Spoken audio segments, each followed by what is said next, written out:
What if death isn't the end, but a doorway to something greater? What if within the moments of transition, we have the power to awaken to a truth so profound, it transforms everything? Join me as we explore the ancient teachings of the Bardo Thodol, where the soul's journey after death is laid bare, revealing secrets that could change the way you live and die forever. Death as a beginning. There is a hidden threshold where life and death meet, not as enemies, but as ancient companions. It is not the end, as many have been led to believe. No, it is a sacred beginning, a powerful unfolding that few dare to truly see.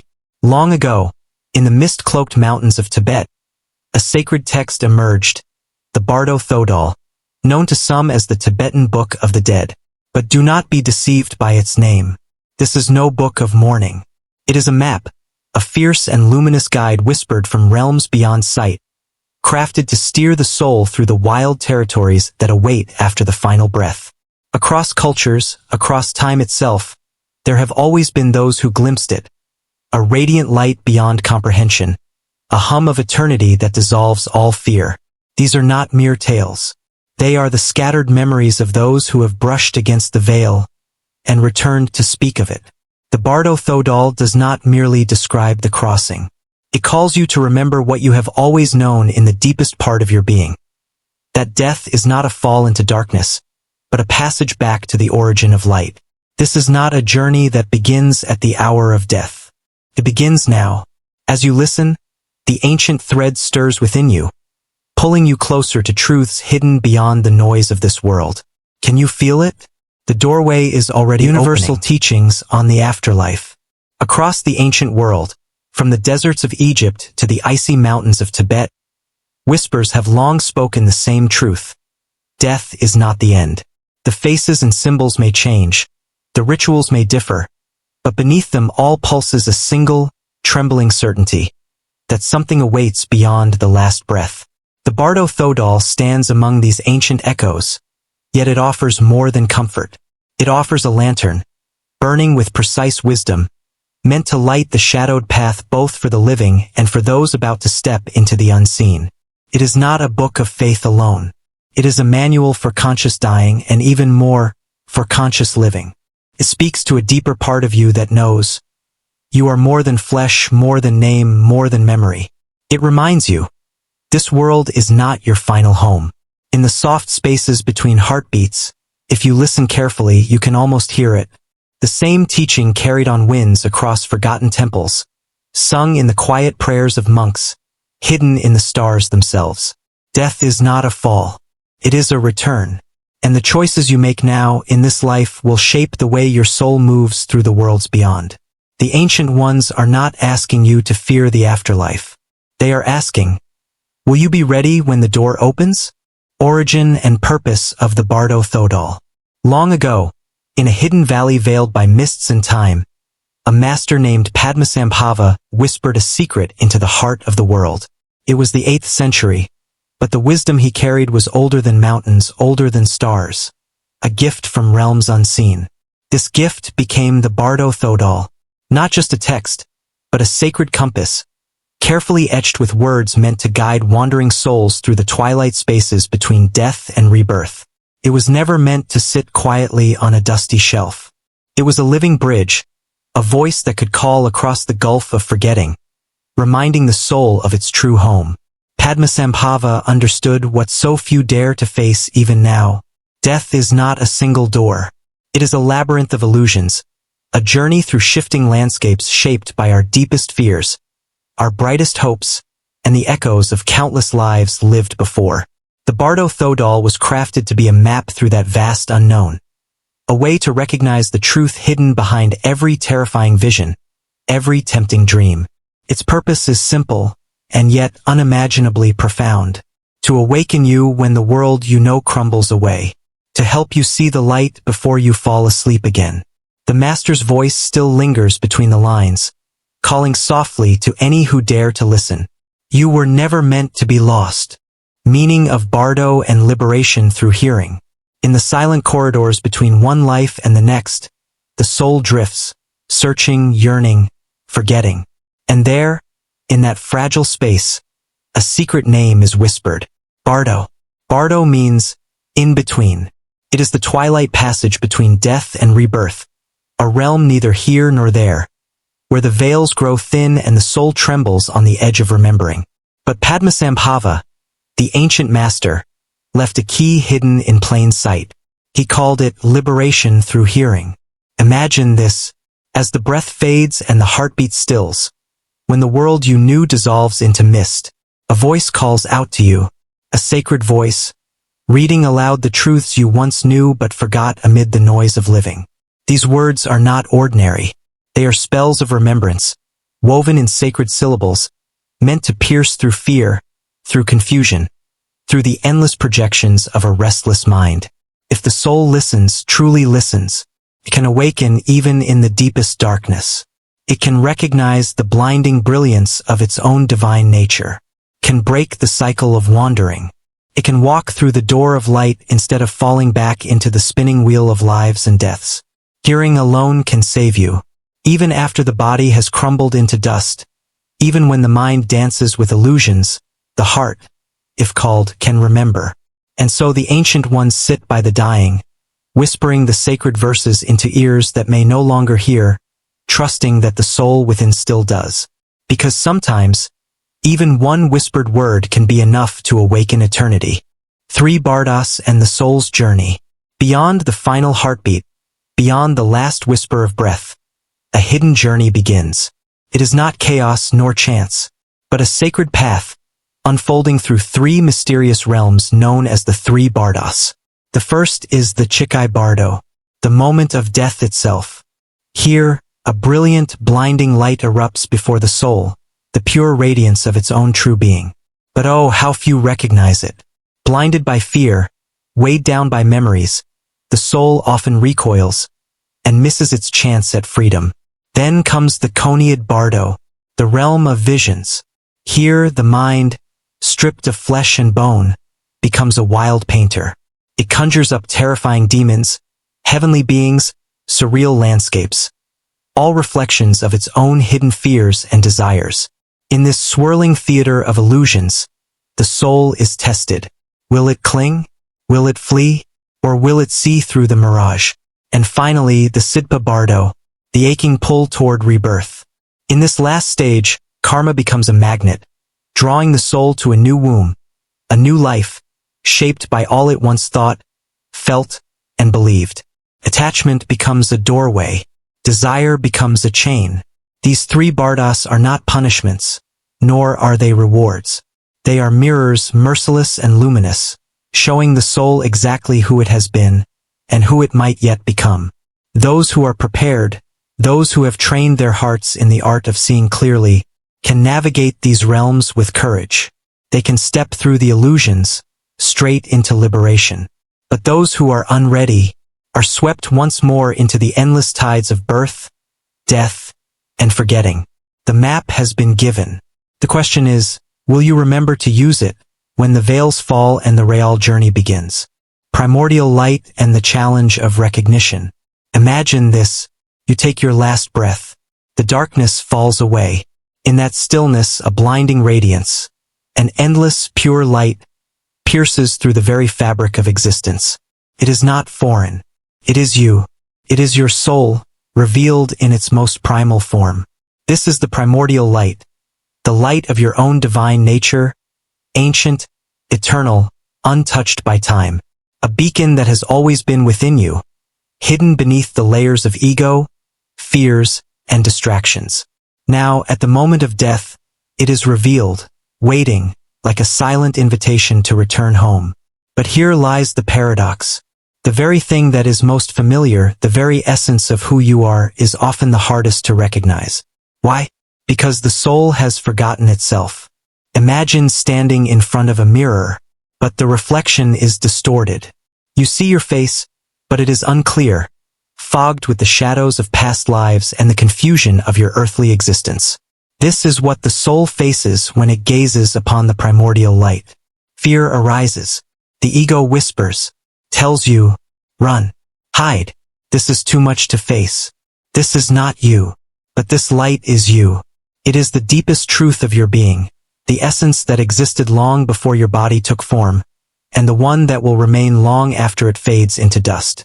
To recognize the primordial light is to recognize your true self. To embrace it is to surrender all illusions, all attachments, all the things you once believed defined you. In that moment, when the soul sees clearly, liberation is not far. But the vast majority of souls, frightened, confused, entrapped in the heavy armor of ego, fail to see this light for what it truly is. They mistake it for something else, something frightening, something alien. And so, they stumble through the bardos, blind to their own magnificence. Will you be among the few who see? Will you, at the moment of your passing, let go of all the stories that kept you small? Or will you, like so many before you, continue the endless cycle of forgetting? The light waits, but you must choose to see it. Practices to prepare for death. The question often arises, as we walk through this fleeting life, how do we prepare for death? It seems like a riddle, something no one can truly know until the moment arrives. But what if the answer has always been within us? What if, hidden in plain sight, there are ancient practices designed to guide us through the very threshold we fear? In the silent chambers of monasteries, in the stillness of the forest, there are whispers, old as time, telling us that the preparation for death begins long before the last breath. These are not just rituals. They are keys. Keys to unlock the gates of understanding and to walk with clarity into the unknown. The first key is meditation. In the quiet of your mind, you begin to know yourself, truly know yourself beyond the titles, the stories, the illusions. You learn to let go of attachments, to sit in stillness, to witness your thoughts rise and fall like waves in an eternal ocean. Through meditation, you cultivate the ability to watch the drama of your life without becoming lost in it. And when the time comes, this practice will allow you to face death with calm, to see beyond the veil, and recognize the light when it appears. The second key is self-knowledge. It is not enough to simply meditate. You must confront the deepest parts of yourself, the parts you would rather ignore, your fears, your regrets, the shadows that cling to your soul. You must understand them, integrate them, and release them. For when you face death, you will not be able to escape what lies within. The self you have neglected will rise, demanding your attention. The third key is the acceptance of impermanence. Everything in this world is fleeting: relationships, possessions, even life itself. In the West, we run from this truth, but in the East, it is embraced. To live fully, to live wisely, is to live with the awareness that this moment is all we truly have. And when you accept that everything will pass, when you let go of your need to control, to hold on, you become free. And in that freedom, you are ready for death. For in the end, death is not something that happens to you. It is something you become. The question is not if you will die, but whether you will die well. Through meditation, through self-knowledge, through acceptance, you will walk into the bardo with the same grace with which you have lived, embracing the unknown, without fear, without hesitation. The question is, will you start preparing today? Ego and mental projections. In the stillness of the moment between life and death, there lies a vast, unseen landscape, a place where our deepest fears and desires come to life, weaving into the very fabric of our existence.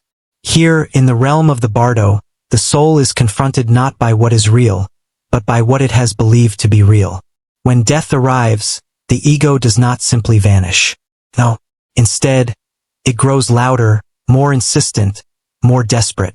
Like a shadow in the darkness, it clings to the soul, projecting illusions, distorting perception. And in that moment, the soul finds itself lost in a web of its own making. The bardo is not a place of external horrors, but an internal battleground.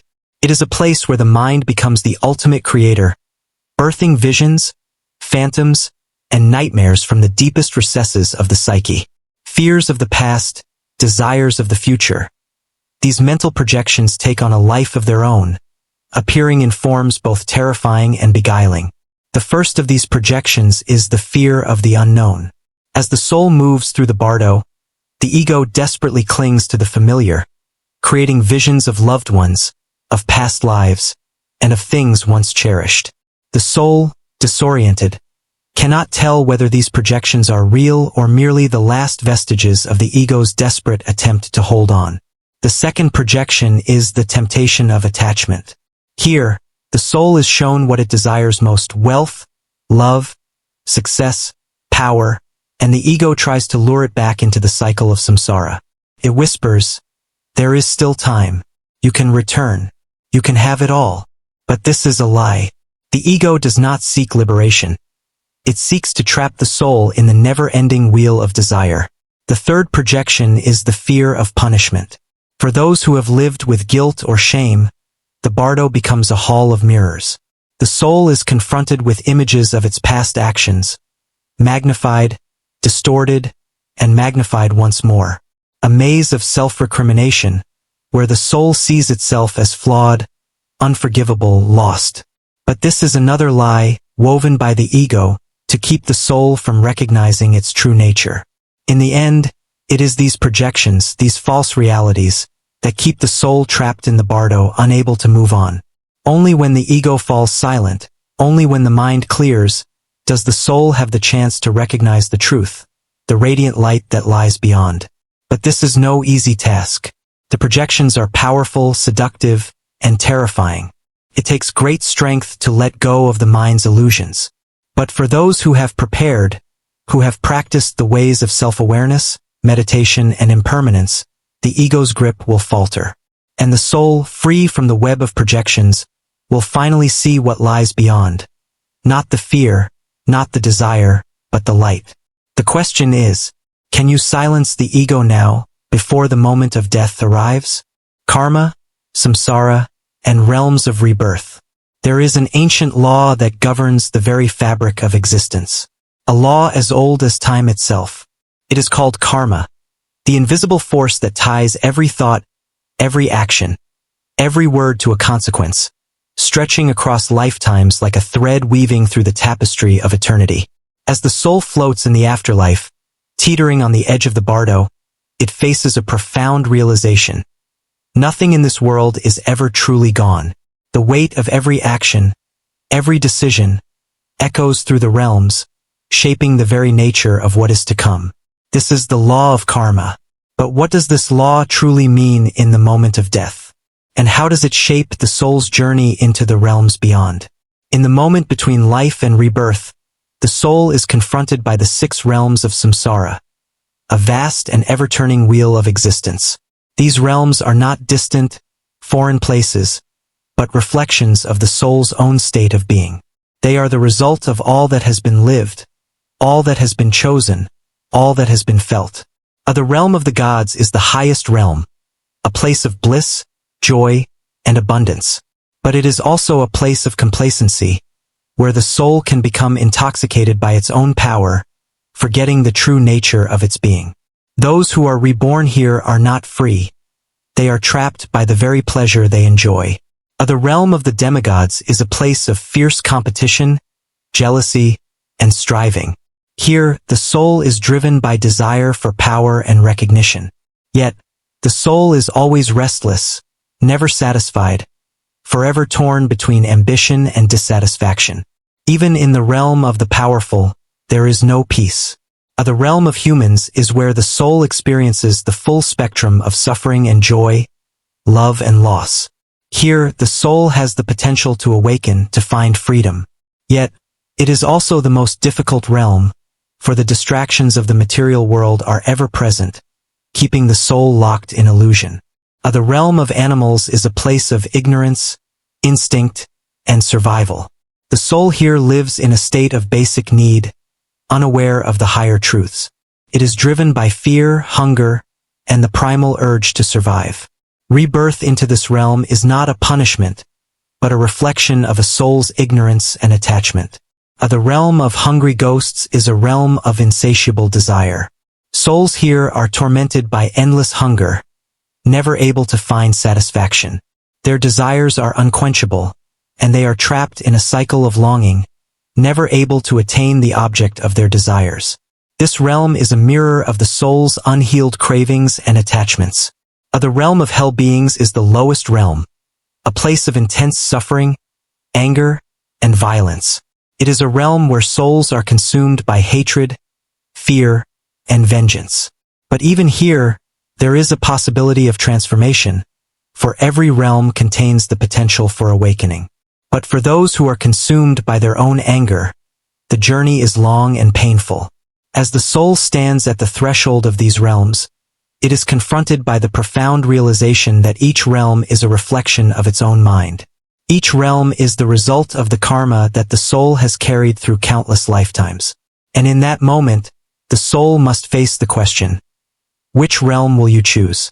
It is not the external forces that determine where the soul is reborn. It is the inner nature of the soul itself, its thoughts, its actions, its desires. The realms are not arbitrary. They are mirrors of the soul's past choices. The path out of samsara is not easy. It requires the courage to face the darkness within, to confront the consequences of one's actions, and to choose a new path. But the Bardo Thodol offers a glimmer of hope. Through the power of awareness, the soul can break free from the cycle of karma and samsara. It can awaken to the light, to the truth of its own divine nature, and transcend the realms of rebirth forever. The question is, are you ready to awaken, to face your own karma, and to transcend the cycle of samsara? The mind as the key to liberation. At the very heart of the Bardo lies a truth so powerful, so profound, it can unlock the very gates of liberation. It is the mind, the most potent force in the universe, the architect of reality itself. In the afterlife, when the soul is torn from its earthly shell and cast into the void, it is the mind that becomes both prison and pathway. It is the mind that will either bind the soul to the endless cycle of samsara or set it free, soaring into the infinite realms of enlightenment. This truth is not only for the dying, it is for the living, and it is something that can be recognized now, before the veil of death falls. For the mind shapes everything. It shapes your thoughts, your actions, your experiences. It shapes your destiny. It shapes you. In the Bardo, the soul's mind is like a projector, casting vivid images of past lives, desires, fears, and attachments onto the screen of existence. These projections can appear as beautiful landscapes or terrifying monsters, as beloved figures or dark shadows. But they are not real. They are merely the mind's illusions, products of the ego and the conditioning of a lifetime. Herein lies the danger. Most souls, caught in the overwhelming power of their own mental projections, fail to see the truth that lies beyond them. The light, the primordial light that is their true nature, their divine essence. The mind can be both the key to enlightenment and the very obstacle that keeps the soul bound in suffering. The Bardo Thodol reveals a startling truth. The key to liberation is not external. It is not found in rituals, in the prayers of others, or in the distant hope of some savior. It is found within. It is found in the mind's clarity, in its ability to recognize the projections for what they truly are, illusions. When the mind is calm, still, and free of attachment, the soul can see clearly and awaken to the divine light. But when the mind is clouded by fear, anger, or desire, it remains trapped in the cycle of suffering, lost in the labyrinth of its own making. This is why meditation and mindfulness are not mere practices, but lifelines, tools to help the soul prepare for the moment of death and to remain steady as it passes through the realms of the Bardo. By cultivating a pure, clear mind in life, the soul can ensure that when the time comes, it will not be blinded by its own projections. It will recognize the light. It will return to the truth. But this is not an easy path. The mind, when left unchecked, is a force of nature, endlessly churning, endlessly projecting. The soul must confront its fears, its attachments, its delusions. It must learn to let go of the ego, to transcend the illusions of the self, to merge with the divine. But when the soul does this, when it frees itself from the bonds of its own mind, it becomes one with the light. And in that union, it is liberated, forever free from the cycle of birth and death, from the realms of samsara. And so, the Bardo Thodol whispers, awaken, see the mind for what it truly is, know your divine nature, and in that knowing you will find freedom. If this message resonates with you, subscribe for more whispers of wisdom.